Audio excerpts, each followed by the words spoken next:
The Detroit Pistons just choked against the Cleveland Cavaliers for the second game in a row. In game 4, they were in control of the game in the first half, and then they gave up a 24-0 run in the third quarter, which is funny because the Orlando Magic gave up a 23-0 run against the Pistons, and I thought that was egregious, and the Pistons doubled down on that in game 4. Last night, in control of the game again, all the way down to the end of the fourth quarter. They were up by 9 points with 3 minutes left. I don't know how you don't close out this game. They were up by 9 with 3 minutes left. It looked like Harden and the Cavs were cooked at the end. It looked like the game was over. And what really happened was, and this is crazy, and let this be a lesson, everybody learn from this. Everybody learn from this. They were up by 9 with 3 minutes left. Instead of keeping their foot on the gas, instead of putting their foot on the necks of the Cleveland Cavaliers, they took their foot off the gas. They took their foot off the gas and they tried to run the clock out. They were up by 9 with 3 minutes left in a playoff game, and they tried to run the clock out. They weren't looking for a good shot. They weren't attacking. They weren't trying to get another bucket to really seal the deal. They tried to run the clock out. 2 shot clock violations in the final 3 minutes of the game.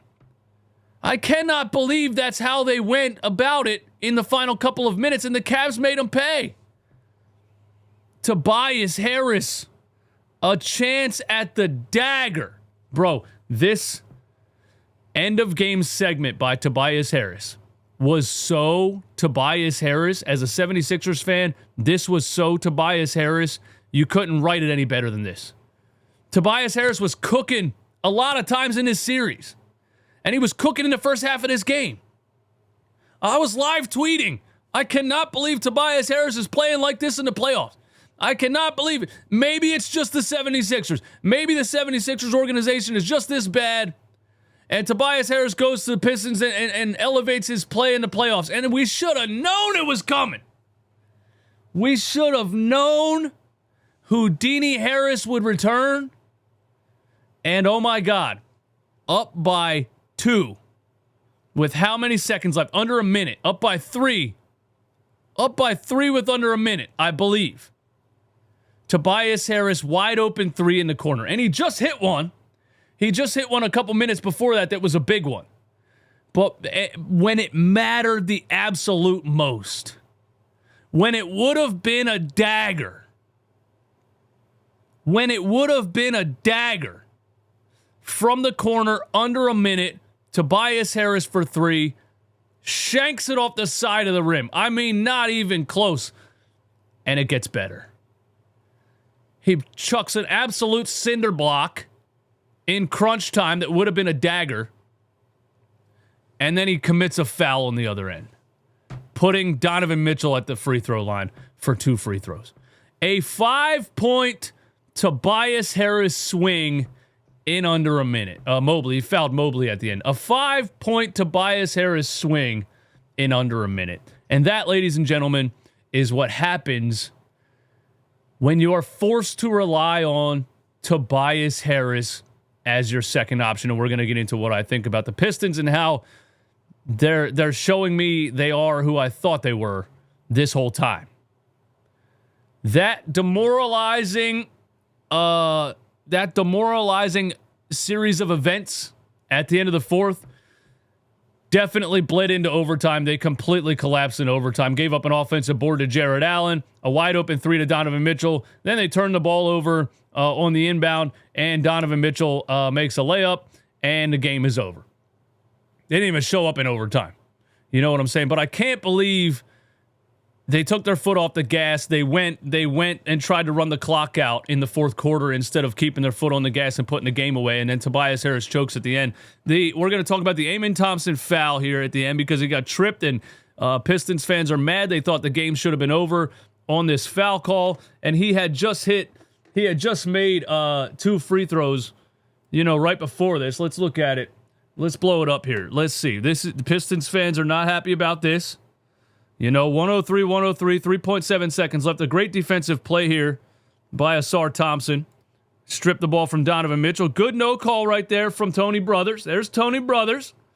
69-year-old Tony Brothers with bad eyesight. There he is. Good no call right there.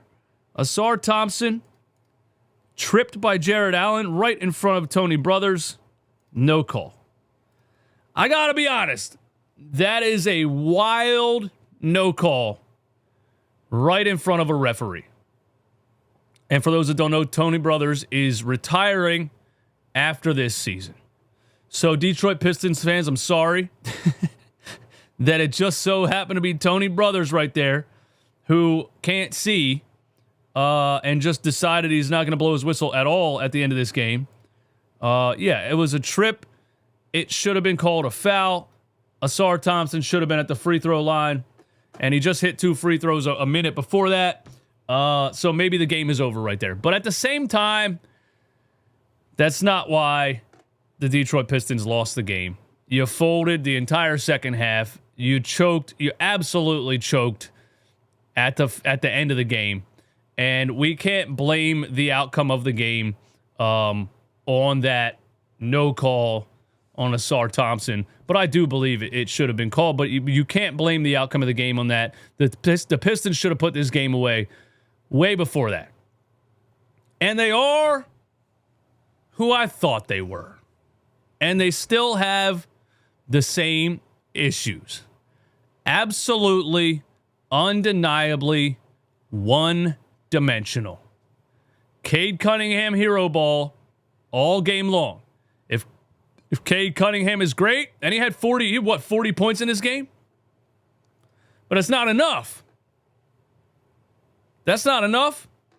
What did he have in this game? He had 39, 7, and 9 on 13 for 27. But look at the supporting cast. 6 points from Asar Thompson. Now shout out to Dennis Jenkins. He did everything he could do. You can't ask for any more from that from Dennis Jenkins. 13 from Tobias Harris, 10 from Paul Reed, 9 from Jalen Durham. We're going to get into that in a second. They don't have enough scoring outside of Cade Cunningham ball. And so this is what's going to happen when you face a little bit of adversity. Is it the third quarter again from Cade Cunningham? He had 9 in the third quarter, but he was a minus 11. That's when the Cavs went on that run. But it's just too one-dimensional, man. It's just too one-dimensional. Now, I want to be fair. They didn't have Duncan Robinson. Not that Duncan Robinson is some kind of star player, but Duncan Robinson definitely spreads the floor. Duncan Robinson is definitely a good threat to shoot off of the Cade Cunningham gravity, drive and kick and things like that. And so it changes the game a little bit. And Duncan Robinson was out with a sore lower back. A sore lower back. Buddy, it's the playoffs. Your season is on the line. And you're missing important games with a sore lower back. My lower back is sore every single day. You got to play 30 minutes of basketball, Duncan Robinson. Put some icy hot on that shit and get on the fucking court. What are we talking about here? A sore lower back. And they're without Duncan Robinson. But they're going to get him back. And so Cavs fans, pump your brakes a little bit. Take it easy a little bit. They're going to get him back. But that's pretty crazy. And the Pistons, they're too one-dimensional. And if they lose this series, if the Detroit Pistons lose this series, I think they have to fire Bickerstaff. I think you have to fire the coach if you lose this series. Now, look, you can look at it like this. You can look at it like this with the Detroit Pistons. You can just say, they're not really that good of a team. Like, it's not really that good of a roster. It's just that Cade Cunningham is so good, so dominant, so good on both ends of the floor that he elevated a team that had no business being here. That's very possible. And when you look at their actual roster and scoring options, you know what I'm saying? But I think it's more of an indictment on the coach that Jalen Duren has totally disappeared in these playoffs. It has to be an indictment on the coach. How have you not gotten Jalen Duren back involved in the game? In the entire playoffs? How? You're just running the same thing. If it works, it works. If it doesn't work, it doesn't work. There's no second option. There's no plan B. That doesn't make sense to me. I don't know how Jalen Duren can go from 30 and 20 games to single digits in the playoffs, and there's nothing you have done to change that. There's one play in this game where Jalen Duren got into an ISO situation in the paint on Evan Mobley and just hit him with the nastiest drop step and dunked the ball. I mean, totally owned him in a one-on-one situation. One time in this game. How do you not draw things up to do that a lot more throughout the game? Like, I don't get that. It doesn't seem like Bickerstaff has put any effort into drawing up any type of game plan that's not just Cade Cunningham dribble the ball, Cade Cunningham score the ball, Cade Cunningham draw a double team, Cade Cunningham kick the ball out to the three-point line. That blows my mind. And I think if the Pistons lose this series, they got to fire the coach. I do think that. James Harden on the other side. Let's talk about James Harden for a second, because y'all know I be on my James Harden roast game. Y'all know. Let me turn the fan on.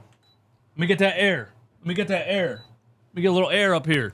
Y'all know I be on my James Harden roast game ever since he played with this for the Sixers, man. And I think that, look, I got to give him credit. James Harden dropped 38 and 6 in this game. He was a plus 11. He was great down the stretch. And there's games that the Cavaliers have lost in this series where I've said that's not going to work, right? And the last game that they won, Donovan Mitchell took over the second half and dominated the third and the fourth quarter. And I was saying that's what the Cavaliers need to figure out. They need a better balance between James Harden and Donovan Mitchell, and Donovan Mitchell has to be the closer. James Harden, I'm going to give you credit. You proved me wrong, at least for this game. James Harden was the closer in this game. I do have to be honest, he was getting away with some pretty egregious flopping. Some classic James Harden flopping. There was a play in the first half where he basically just did a rip-through on Dennis Jenkins, hit him in the face with the ball, and got 3 free throws for it. And Dennis Jenkins was so mad about it, he was calling him a fucking bitch live on TV. And then the one in the second half where he shoots a 3 over Tobias Harris and kicks his legs out like he's doing taekwondo and gets 3 free throws for that, right? And then he tried to do that one again and didn't get the call and was yelling for a review. James Harden was doing his classic James Harden flopping act, and he was getting rewarded for it in this game, and I know Pistons fans were really mad about it, and I agree with you on that level, but that's still not why the Detroit Pistons lost this game. I thought the Pistons choked it away. But credit to James Harden for the 30 piece and being the guy down the stretch. He did hit some big shots. I do think he got some pretty, some calls on some flops that shouldn't have been called. Again, Houdini Harris, man, he really came back. He really did his thing, man. Tobias Harris morphed back into Houdini Harris. 13 total points. He had 10 points. He had 10 points in the first half. He gives you a goose egg in a big third quarter.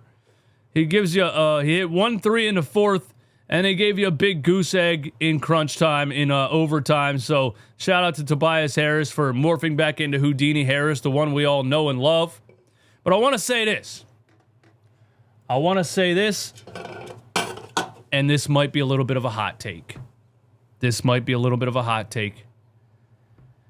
I think the Detroit Pistons are still going to win this series. Clip it out, record it, write it down, whatever you want to do. I think the Detroit Pistons are still going to win this series, and I think that for one reason. And I realistically probably don't think either of these teams are beating the Knicks. And I definitely don't think either of these teams are beating the Knicks and then beating the Oklahoma City Thunder or the San Antonio Spurs in the finals. But I think the Detroit Pistons come back and win this series. Because two things. They're getting Duncan Robinson back. That's another shooting threat off of the Cade Cunningham gravity. We talked about that. Duncan Robinson is a large part of the reason they won the games they won in this series. And I don't trust James Harden to continue to do this in crunch time and in the fourth quarter. And I don't think James Harden will continue to do this. And if you have seen James Harden in game 6s and game 7s throughout his career, you will agree with me. He played for the 76ers when they were up 3-2 on the Boston Celtics. He absolutely choked away game 6, and he didn't even show up for game 7. So watch this. Cavs up 3-2. James Harden pulls off another classic James Harden disappearing act in game 6 and doesn't even show up for game 7. History repeats itself. Detroit Pistons win the series in 7.